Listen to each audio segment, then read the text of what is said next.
존경하는 국민 여러분, 방금 전 10시 30분 전직 대법관, 헌법재판관, 법무부 장관, 검찰총장, 대한변협회장 등 1,004명의 전 현직 법조인 및 교수님들께서 사법부의 독립과 상권 분립의 헌법 질서를 파괴하는 민주당 이재명 범죄 세력의 만행을 규탄하는 시국선언을 대법원 앞에서 발표했습니다.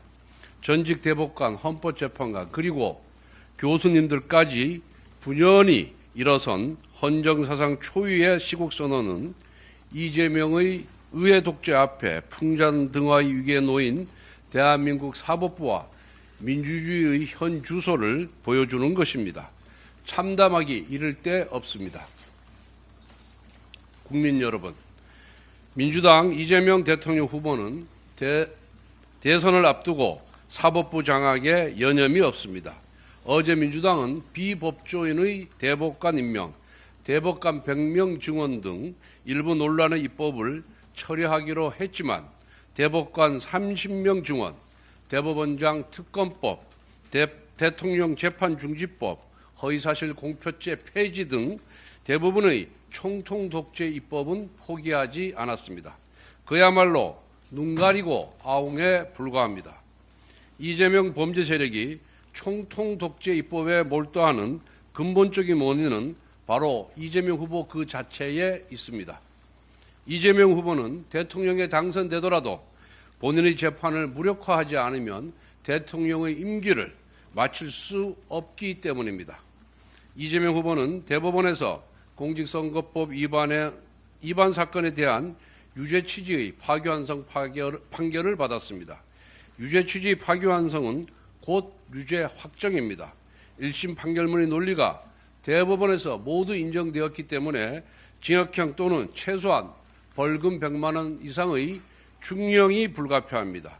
공직선거법 위반 사건은 쟁점이 매우 간단하기 때문에 아마 두세 달 안에 금방 결론이 날 가능성이 높습니다.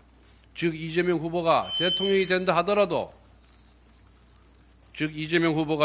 된다 하더라도 금방 유죄가 확정되어 대통령직을 박탈당하고 또다시 조기 대선을 치러야 하는 상황이 오게 됩니다.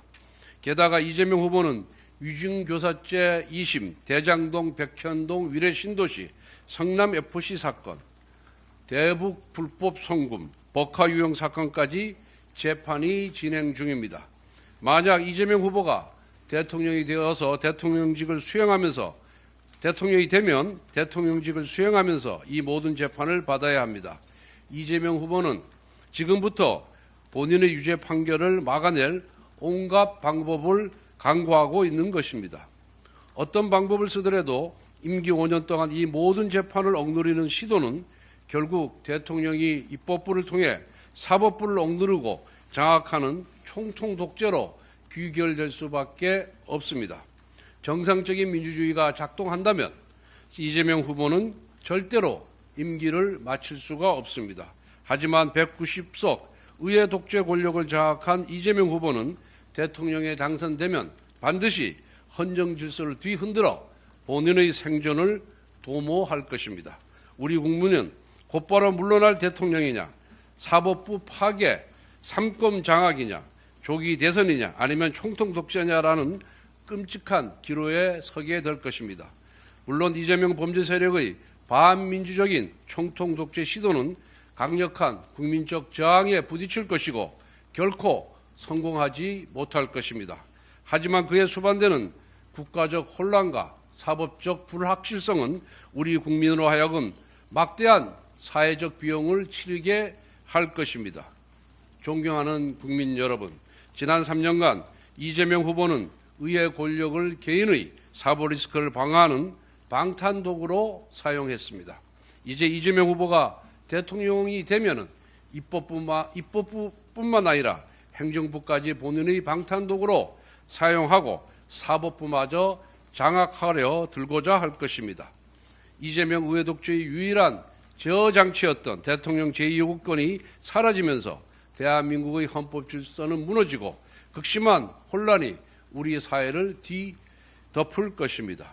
이 모든 국가적 혼란을 예방할 방법은 단 하나, 이재명 후보의 낙선입니다. 국가적 소용돌이를 방지하는 유일한 길입니다. 대법관의 수를 늘려 사법부를 파기한 베네수엘라의 현실이 대한민국의 내일이 되어서는 절대 안 됩니다. 6월 3일 기호 2번 김문수 후보로 이재명 범죄 세력의 총통 독재를 막고 나라를 혼란에서 구해 주십시오. 감사합니다. 2025년 5월 27일 국민의힘 국회의원 일동